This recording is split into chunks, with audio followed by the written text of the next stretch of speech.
आज हम बात करेंगे 10 ऐसे साइंस के of poor circulation without ever knowing it, यानी कि खून की गर्दिश की कमी। अगर आप मज़ीद ऐसे इंफॉर्मेटिव वीडियोस देखना चाहते हैं तो मरहम के यूट्यूब चैनल को सब्सक्राइब करें। Thank you.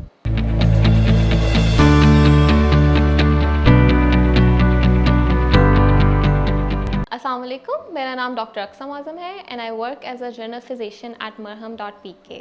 आज हम बात करेंगे 10 ऐसे साइंस के of poor circulation without ever knowing it, यानी कि खून की गर्दिश की कमी, जिसमें सबसे पहले आ जाएगा हाथ पाँव का सुन्न हो जाना या ठंडा हो जाना, हाथों पाँव में सुइयाँ चुभने का एहसास होना, टीसें उठना, एंड देन हमारे पास आ जाएगा टांगों पे नीले निशान यानी कि नील पड़ जाना, जिल्द का ड्राई होना, खुरदरापन, नेल्स का कलर चेंज हो जाना या बहुत जल्दी टूट जाना, और बालों के गिरने का एक बड़ा जो हमारे पास कॉज है वो यही है कि आपकी जो सर्कुलेशन है that is not well enough.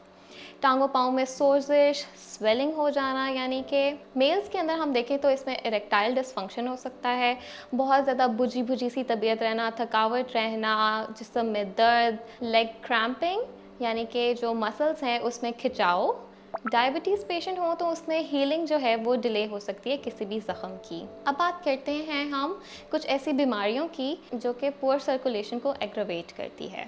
उनमें आ जाती है डायबिटीज़, हाइपरटेंशन यानी कि ब्लड प्रेशर का बहुत ज़्यादा होना, बहुत ज़्यादा ओबेसिटी है तो भी, और अगर आपकी लाइफस्टाइल बहुत ज़्यादा सेडेंट्री है, आप एक जगह बैठ के काम करने के आदी हैं तो भी, और अगर आपका कोलेस्ट्रॉल लेवल बहुत हायर साइड पे है वो भी आपकी पुअर सर्कुलेशन को कंट्रीब्यूट करेगा।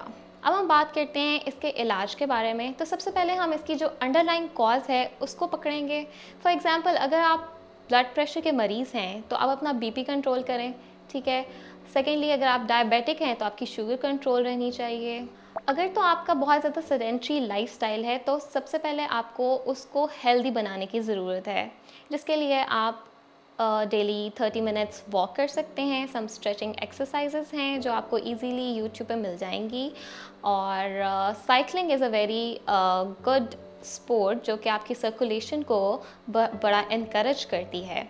और अगर आप डिहाइड्रेटेड हैं यानी कि आप पानी का इस्तेमाल कम करते हैं तो आपको 2 से 3 लीटर पानी पीने की ज़रूरत है। ये सारे जो मैंने आपको पैरामीटर्स बताए हैं ये आपकी सर्कुलेशन को इम्प्रूव करने में हेल्प करते हैं।